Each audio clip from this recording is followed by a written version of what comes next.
everyone, with this office hours right here, I'm going to give you some tips for success in Stat Tool 1. And the first tip is the 5-minute rule. So if you are stuck for more than 5 minutes, 4 minutes, sure, that works too. Minutes, get help. And a lot of people don't know how to get help. A lot of people are stuck. They're like, I don't know how to do this assignment. I don't know how to do this. We have tons of video help. This is not the only way to get help, but it's kind of more immediate. Like if you go to the YouTube channel right here, there are tons and tons and tons of videos I've created going over tons of topics. So all you need to do is go to the Stat Tool 1 YouTube channel. And let's say you are doing like the rain, no rain question. You go here to the search bar and you just type in rain, no rain. This is around chapter 3. And you will see videos I did working at, a lot paler back then. And so there's another time me working over my favorite shirt, Superman shirt right there. So you can see different videos and you can just click Long Hair Brian doing the rain, no rain question. So you can easily get to these things. There it is, rain, no rain question. A lot of people get stuck on this question. So we want you to have access to help. Probably the easiest way is to just go to a video. If you can't find it, let's say you're like, I can't find the video. I have no idea what I'm doing. I'm completely lost. Well, here's my next suggestion. I would say next, email your professor, which might be me. Email your professor. That's always great right there. Emailing your professor, I like to have my emails be, when students email me, be StatTool1 - your initials, which your initials, and then title here. So make sure to use that format for the emails. So that way I can easily know who you are, what you're emailing about. You don't have to say, hey, Brian, my name is so-and-so. I'm in your such and such class. I'll know you're in StatTool1. I'll know your name from the email. And there you go. Emailing us is great. But then there's quicker ways. The Discord. And I'll type Discord here. Mubot will drop the Discord in the chat. Is Mubot awake? I'm about to let's wake him back up here. He's sleepy. He's sleepy. And waking up Mubot. So now once Mubot's awake after destroying the world around us, we are going to have him put the link for the Discord in the chat. And the Discord is really just a great resource. Depends on how much students use it. Students seem to be, let's go, I'm going to put the blank screen up. Might see people put in the Discord. We got a question over there, which I'll answer in a little bit here. So I'll answer Discord questions. Try to answer them quickly, but sometimes I'm doing things. But the Discord is right here. It's for UTK students in statistics classes. And we try to answer questions for students and give them more immediate help. You know what? While we're here, I'm going to go over and I'm going to log out of Kahoot. And with that, if I log out of Kahoot, I'll put this role. It's just a login button. There's steak. So let me go and say there should be a login button right here. And you might need to make an account with your UTK email. So there should be a login button. Then make an account using your UTK email. So there we go. Let me know if there are issues. So we got that question answered in under an hour. So that's kind of the goal of this, is that if you go to the Discord, because like, you know what? We're here. We're talking about how to use the Discord. I want to get people answers to questions pretty quickly. And then we have some fun stuff people can post on. And then we got people joining up all the time. So it's really great if you join the Discord that you can ask questions, answer questions, and get help when needed. And that's kind of the point, is vols help vols. So what is another way? Let's put here SI, supplemental instruction. We have great SI leaders, amazing SI leaders. The SI leaders will help you. I think they do multiple. Maggie was just here talking about the sessions they do, explaining how they want to make assignments for you that walk you through these ideas. And you only learn these concepts by doing them multiple times. So go to supplemental instruction, work on their worksheets, ask them questions. It's basically free tutoring. Talk about free tutoring right there. Do it. And also office hours, my office hours, these office hours, you can come in, ask questions related to the topic we're talking about. Sometimes I go to other topics, but come in, ask questions, come to office hours. How do I do this? Let me know. And I want to say on the Discord that I've also posted help links to all assignments. So I've put this on the Discord because I might update it as I go, and it's kind of just a living list of assignments and things to do. But jump over to the Discord, click on the list. It has links to all the assignments. That way you can just click and see a video help walkthrough. And those are going to be way more important as the semester goes on. Like those will really, really help you. And I'm going through finding where I did the question, putting it in there, and then using these office hours to kind of give you an idea of like, okay, so you're stuck for 5 minutes. What would you do? I'd find a help video. I would email my professor. I'm going to maybe ask the question on the Discord. I don't hear back or something like that, or just go to Discord first. I'm going to talk to supplemental instruction, use that to review, assuming about my professor's office hours. So that's my first big tip to be successful is getting help right here. Get help, know how to get help, know how to reach out for there. My number 2 tip, let's write the number 2 tip right here for acing the class and doing well. So this is going to be tip 2. Watch lecture videos before class. Okay, so you want to be successful. Come to class with knowledge. You don't just learn things one time. You don't learn things one time and then you're done. That's not how we learn things. Think about playing an instrument. Anything we do in life, we do it multiple times. We get it down, we practice it. If you know how to play an instrument, you're still practicing. You don't practice for a while, you forget how to do it.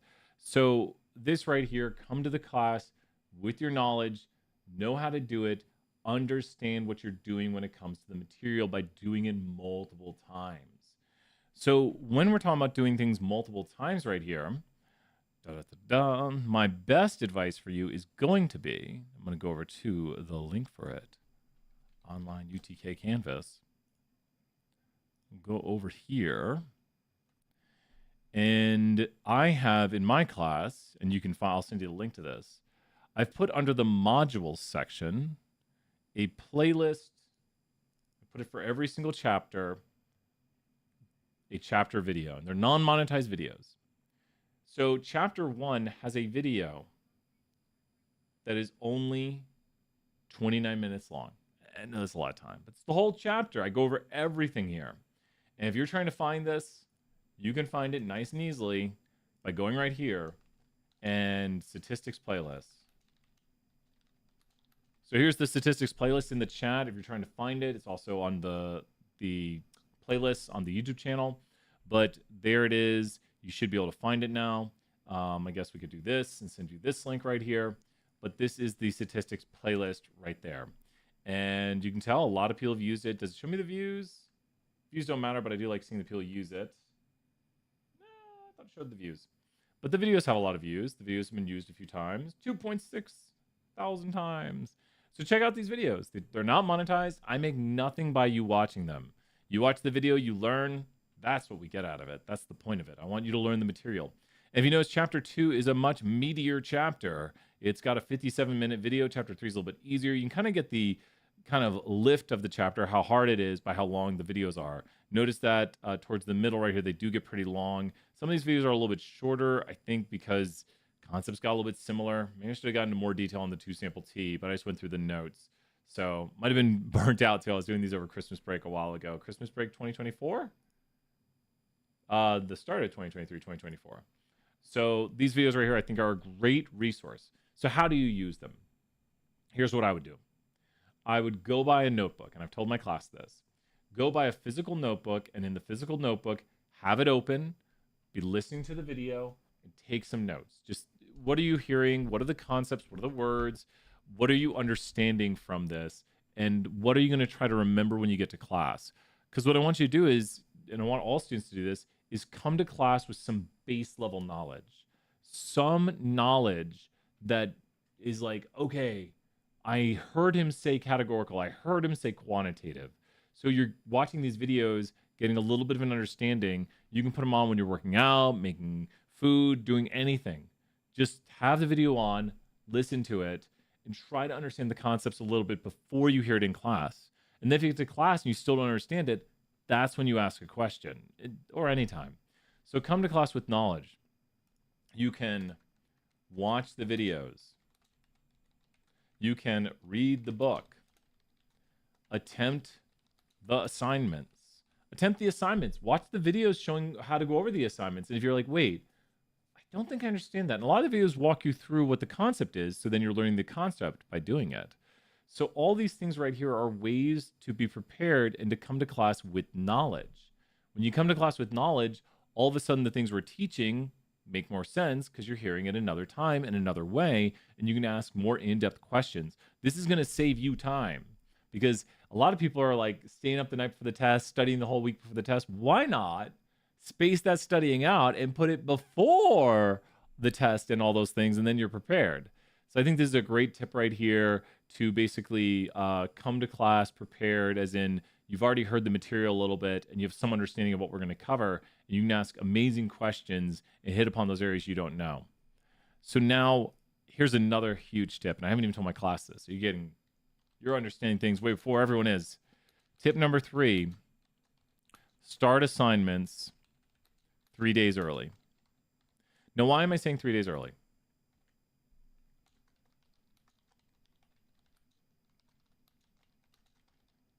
You're like, Brian, that's way too early. I got a lot of assignments. Well, things are going to be due when they're due. 3 days early, 1 day early, the day of, you're going to be doing it at some point. If you start the assignment, I didn't say complete, you can see if you're stuck,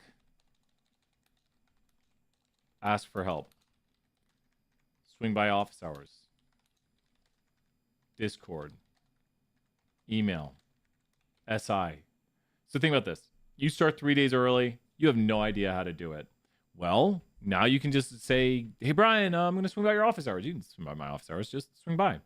You can go to SI and be like, hey, this question makes no sense to me. I don't know what we're doing in class. But if you wait till the day of, you're going to spend 2 to 3x time on it. You're going to spend more time on it because if you're stuck especially, you're going to be like, okay, wait, I don't know what to do. We don't have a class on this now. We've already gone by it. I got to go find the resources. But maybe, if there might be a time during class, maybe I or your instructor, class has a little extra time. You say, hey, I was wondering about this homework assignment where it said like, it had the rain, no rain. That's a huge one, big question. And I was wondering if you could explain the contingency table, and then you know what a contingency table is. And then we're like, oh, well, let's look at that. Let's show how this works.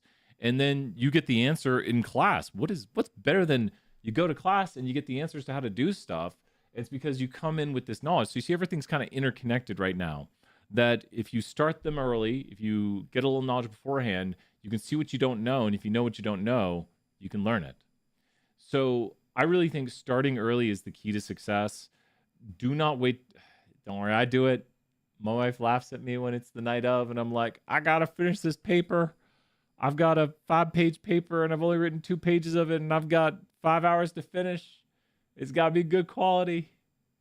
She's just like, you tell your students not to wait till the last night. And I say, I know, because I make this mistake. I know. I should have started earlier. So when you have that right there, when you should have started earlier, when you should have done better, you realize it. And then you try to tell others not to do that. And the best you can do is often learn from your mistakes. That's how you get wisdom. So I'm telling myself this semester too, don't wait. Don't wait till these last moments. Don't wait till it's right about due. Start early, start 3 days early, and get a little bit of knowledge. Let's do 2 more big tips here for these office hours.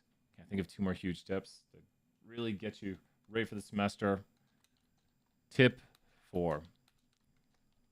Start reviewing early. So I would say 1 video on a weekend. We like to study in little bits. Little bits.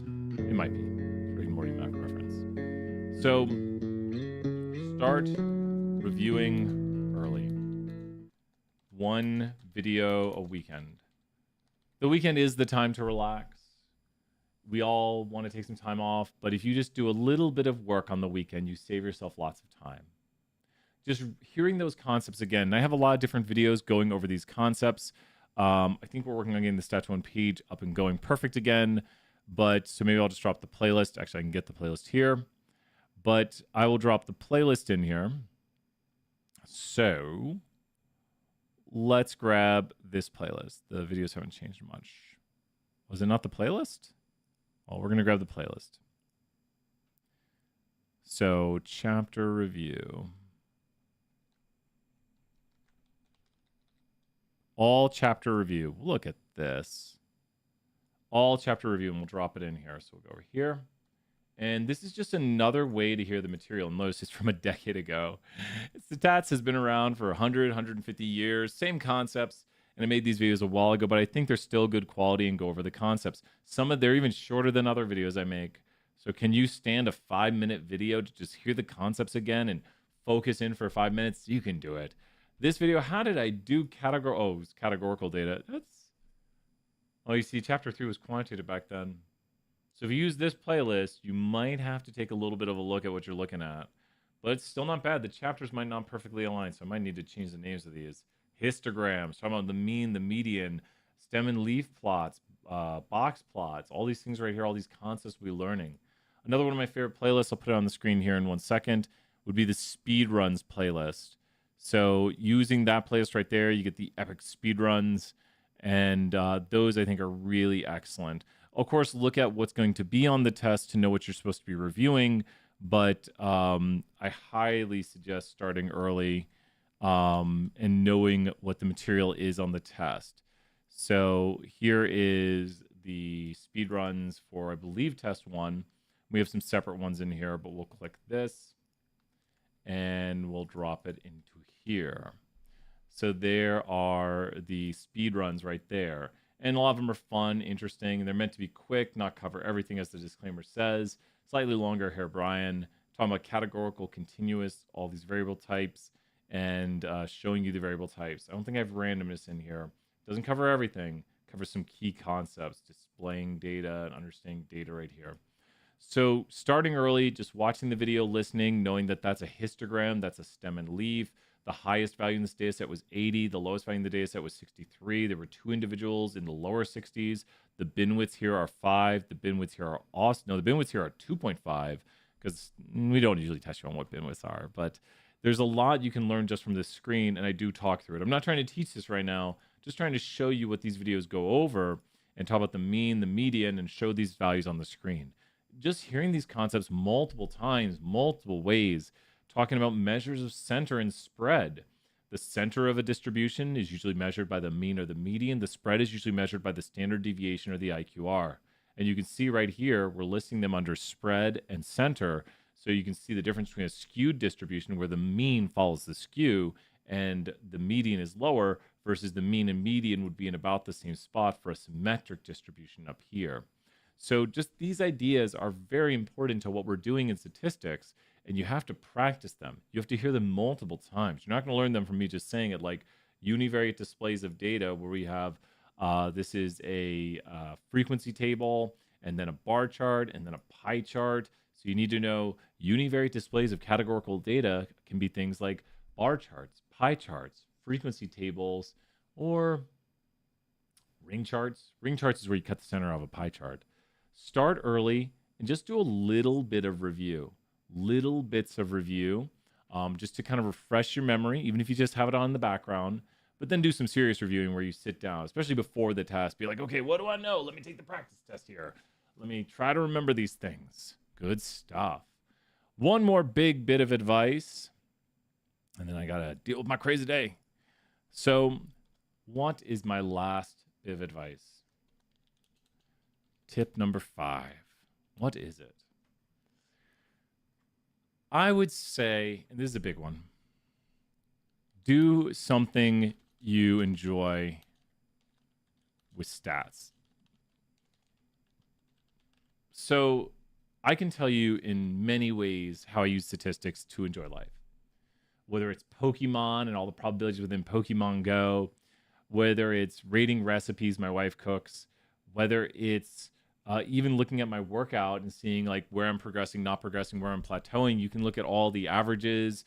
I do a 7-day, I should do the median of my weight, but I do the mean of my weight, a 7-day moving average. So every 7 days I get the average of my weight because you're going to fluctuate. So you don't want to be like every day, did I go up? Did I go down? No, just do a 7-day average and then you'll remove out the outliers or lessen the impact of outliers. The median, which I should have been doing all along, just put 7 days in order and pick the middle day. Well, I don't even know the middle of 7.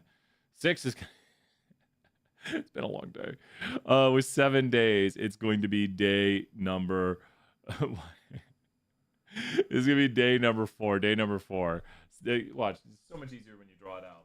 Draw it out. 1, 2, 3, 4, 5, 6, 7. The median is 4. And you can tell it because it balances this. There's 3 over here and there's 3 over here.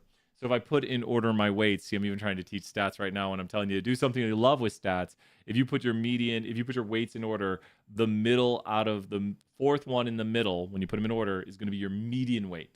So that's a good way to remove the outliers, because if one day you wake up and all of a sudden, oh no, not oh no, but Brian weighs 210 over here, because usually we weigh about like 194 as of late. Well, that 210, I don't know what I did, 850 protein bars or something, that's not going to be impacting it. It's the median, which is the middle one. All of a sudden I weigh 180 over here. That's not going to matter because it's the median. Now the average would be impacted by those. And this is where we understand these core concepts. I really should have done the median when I was doing this, but I like averaging numbers. It's kind of fun each week because I do it in my head and I check it with the calculator. And then like on the second week, I was like, I should have been using median. And I was like, I don't want to change how I'm doing this now. I've created a system. I'm going to work within the system. And as long as the data is not too skewed, what did we just say? As long as the data is not too skewed, the mean and the median will be very close to each other. So the mean and the median for unimodal symmetric data, or just symmetric data, the modality of it, the peak of it, is not going to matter.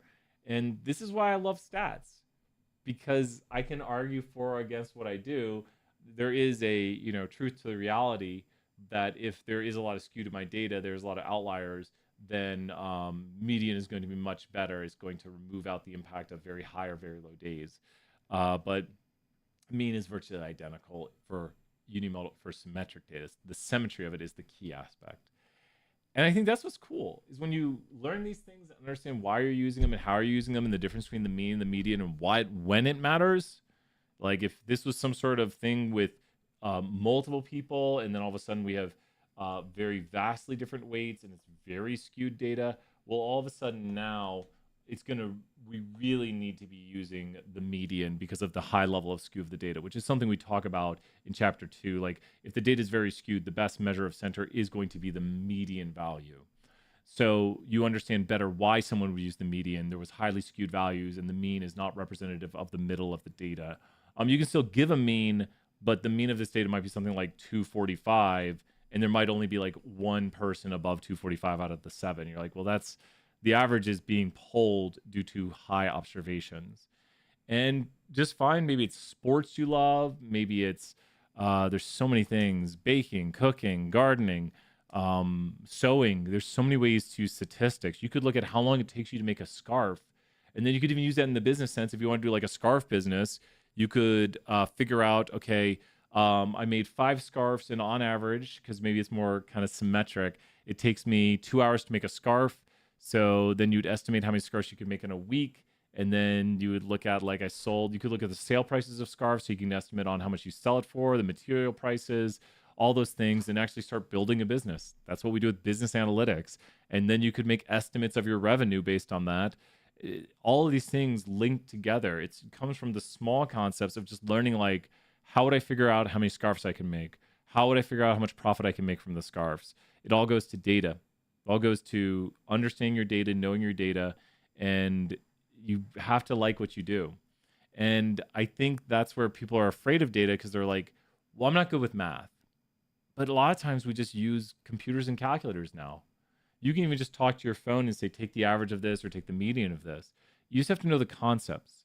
I try to tell my students that statistics is more of a language. We speak it, we understand it, we communicate it. The goal of statistics is not to be the best math major. It's to be the best storyteller of data, to let people know the insights, the meaning, the purpose, the context. It's another thing in our class. And so love what you do. Find a way to use statistics and make data-driven decisions. With that, it's been a crazy day, and I'm going to go get a few more things figured out before we do in-person office hours. So if you're watching this, we do have in-person office hours. Check my schedule on Canvas for those in-person office hours. I'm going to check the Discord also. Till then, bye for now, everyone. Bye.